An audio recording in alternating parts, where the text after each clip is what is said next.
Hello friends, today we are going to discuss about profit and loss appropriation account, which is a part of class 12th chapter 1, which is fundamentals of a partnership firm. So when we talk about profit and loss appropriation account, so what this account signifies, what is this account all about, right? Okay तो class 11th में हमने क्या study किया, हमने वहाँ पर profit and loss account बनाना सीखा था. So this is profit and loss account. Profit and loss account में left side use to be a debit side and right side use to be a credit side. हम इसमें क्या करते थे, left side में सभी के सभी एक्सपेंसेस को लिया करते थे और राइट साइड में हम सभी के सभी रेवेन्यूज़ को या इनकम्स को लिया करते थे, राइट. फिर हम क्या करते थे, इन दोनों को बैलेंस करते थे और बैलेंस करने पे देखते थे कि बैलेंस कहाँ बचता है. तो अगर हमारे लेफ़्ट साइड में बचता था तो this is use to be a net profit और इस नेट प्रॉफिट को हम सीधा जाके बैलेंस शीट के कैपिटल में ऐड कर देते थे, राइट. बट जैसा कि मैंने बताया कि ये जो नेट प्रॉफिट है ये फर्म में सिंगल एक ऑनर को कंट्रीब्यूट नहीं कर सकते, हम उसको ऐड ऑन नहीं कर सकते हैं. ये जो नेट प्रॉफिट है इस पे सभी पार्टनर्स का हक है in the profit sharing ratios. तो यहाँ पर हम P&L अकाउंट का एक एक्सटेंशन बनाते हैं, इसको हम एक एक्सटेंशन बोलते हैं, राइट. दैट मीन्स हम यहाँ पे बनाएंगे profit and loss appropriation account. कौन सा अकाउंट बना रहे हैं, profit and loss appropriation account, जिसका फॉर्मेट सेम रहता है प्रॉफिट एंड लॉस की तरह. इसमें भी डेबिट साइड आपकी एक्सपेंडिचर साइड है और राइट साइड आपकी इनकम साइड है, राइट. तो यहाँ पर डिफरेंसेस कहाँ आएगा, देखिए जब भी हम एक अकाउंट का एक्सटेंशन बनाते हैं, जब हमने ट्रेडिंग अकाउंट बनाया था तो ग्रॉस प्रॉफिट डेबिट में बचा, हमने ग्रॉस प्रॉफिट को क्रेडिट साइड में लेके गए P&L अकाउंट के. तो अगर यहाँ पे नेट प्रॉफिट आपका डेबिट में बच रहा है, डेबिट में बचता है, तो उसको हम यहाँ पर लेकर जाएंगे और उसको हम क्या लिखेंगे, बाय नेट प्रॉफिट, या by profit and loss account. तो यहाँ पर हमने यहाँ पे डिफाइन कर दिया कि ये जो नेट प्रॉफिट है ये कहाँ से आ रहा है, ये हमारा प्रॉफिट एंड लॉस अकाउंट से आ रहा है जो फर्म का प्रॉफिट था. अब ये जो प्रॉफिट है ये प्रॉफिट हम क्या करने वाले हैं, हम यहाँ पर पार्टनर्स में डिवाइड करने वाले हैं, राइट. अब जब पार्टनर्स की बात करते हैं तो हम ऑलरेडी कुछ प्रोविजंस कर चुके हैं, interest on capital, interest on drawings, remuneration, commission, so many other things, right. तो अब होता क्या है कि पार्टनर को सिर्फ प्रॉफिट ही नहीं मिलता है, हम पार्टनर को बहुत सी और चीज़ें दे रहे हैं. अगर हम पार्टनर को सैलरीज दे रहे हैं तो क्या कोई फर्म अपनी पॉकेट से पे करता है, जब कोई पैसा कहीं से लोन लेकर आएगा तो पे करेगा क्या उनको, नहीं ना. जो प्रॉफिट हुआ है उसी में से तो देंगे हम. तो डैट मीन्स अगर कोई भी पार्टनर सैलरी की उम्मीद करता है, कोई भी पार्टनर इंटरेस्ट ऑन कैपिटल की उम्मीद करता है, तो डैट मीन्स तो वो नेट प्रॉफिट से कटना चाहिए ना. अब उस चीज़ को हम प्रॉफिट एंड लॉस में नहीं शो करते. रीज़न क्या है कि अगर हम पार्टनर के एक्सपेंस को फर्म के एक्सपेंस के साथ मैच करने की कोशिश करेंगे तो हम कभी भी एक्यूरेट नेट प्रॉफिट पे नहीं पहुंच पाएंगे. इसलिए हमने अलग से एक अकाउंट बनाया जहां पर हमने नेट प्रॉफिट यहाँ दिखाया और अगर किसी को इंटरेस्ट देना है किसी पार्टनर को तो हम यहाँ पे वो इंटरेस्ट की एंट्री करेंगे to interest on capital account जिस भी पार्टनर को देना था.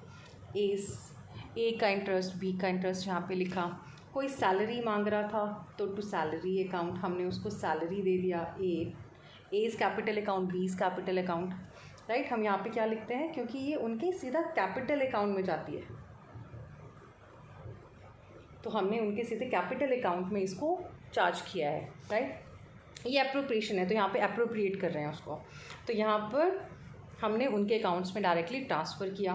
प्लस फर्म को पार्टनर से इनकम भी होती है. कब होती है वो इनकम, सोचिए. जैसे इंटरेस्ट ऑन कैपिटल हमें पार्टनर्स को देना पड़ता है उसी तरह से हम पार्टनर से एक चीज़ लेते हैं. अगर वो ड्राइंग्स करता है तो उसको इंटरेस्ट ऑन ड्राइंग्स देना पड़ता है. तो राइट साइड में बस एक ही एंट्री आती है, बाय इंटरेस्ट ऑन ड्राइंग्स. तो जिस भी पार्टनर ने पूरे साल में ड्राइंग्स किया होगा उससे हम इंटरेस्ट ऑन ड्राइंग्स का अमाउंट लेंगे, राइट. और वो अमाउंट हम उससे लेकर यहाँ पर डाल देंगे, राइट। अब हम लास्ट में क्या करेंगे, बैलेंसिंग करेंगे। बैलेंसिंग करने पर जो भी हमारा प्रॉफिट आ रहा है वो प्रॉफिट हम क्या करेंगे, यहीं पर हम उस प्रॉफिट को पार्टनर्स को दे देते हैं, राइट। तो हम यहाँ पर क्या एंट्री करने वाले हैं, टू प्रॉफिट ट्रांसफर टू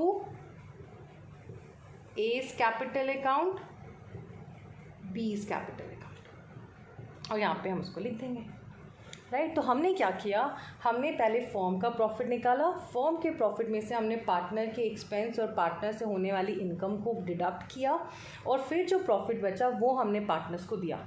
और ये प्रॉफिट कहाँ जाने वाला है, ये प्रॉफिट पार्टनर्स के कैपिटल अकाउंट में जाकर ऐड हो जाएगा। कहाँ जाएगा ये प्रॉफिट, पार्टनर्स के कैपिटल अकाउंट में।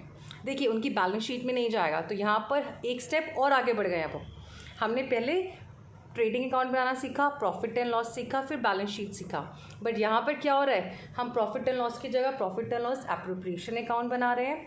फिर इसके बाद हम पार्टनर्स का कैपिटल अकाउंट बनाएंगे और फिर हम बैलेंस शीट्स बनाएंगे, राइट। तो हमारे यहाँ पे ये 3 स्टेप्स बढ़ गए हैं, क्योंकि फॉर्म भी बढ़ रही है। देखा जाए तो फॉर्म का वर्किंग भी बढ़ेगा जब पार्टनर्स आते हैं।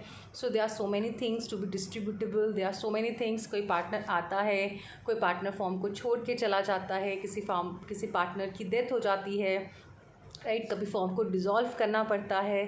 तो हमें क्लास 12th में इन सब का ट्रीटमेंट करना है, बट इन सब के ट्रीटमेंट के लिए हमें ये 3 अकाउंट्स बनाने हैं। Profit and loss appropriation account हम बनाएंगे, पार्टनर्स कैपिटल अकाउंट हम बनाएंगे, और हम बैलेंस शीट बनाएंगे, single balance sheet, right. Form एक ही है तो एक बैलेंस शीट बनेगा। Capital accounts depending upon the number of partners, एक ही कैपिटल में हम जितने भी पार्टनर्स हैं उनके कॉलम्स बनाएंगे, वो मैं आपको अभी नेक्स्ट में सिखाऊंगी, राइट। फिर हम इसका अकाउंटिंग ट्रीटमेंट करना सीखेंगे, और इन फॉर्म की क्लोजिंग फिनेंशियल स्टेटमेंट्स को करना सीखेंगे कि हम फिनेंशियल स्टेटमेंट्स को हम कैसे क्लोज कर सकते हैं, right. So this all was for today. आज मेरा पर्पस था आपको profit and loss appropriation account के बारे में बताना, क्यों बनाया जाता है, किसका एक्सटेंशन होता है, नेट प्रॉफिट क्रेडिट में ही क्यों आ रहा है, डेबिट में क्यों नहीं आता है, राइट। यहाँ से ट्रांसफ़र होता है, अगर नेट लॉस होगा तो वो डेबिट साइड में आ जाएगा। सभी एक्सपेंसेस को हम लेस करेंगे, इनकम को हम ऐड करेंगे, जो भी प्रॉफिट बचेगा उस प्रॉफिट को हम ए और बी में डिस्ट्रीब्यूट कर देंगे। अब कौन सी रेशो में डिस्ट्रीब्यूट करेंगे वो आपको क्वेश्चन में दिया होगा। It may be profit sharing ratio होगा, नहीं होगा तो कैपिटल शेयरिंग होगा।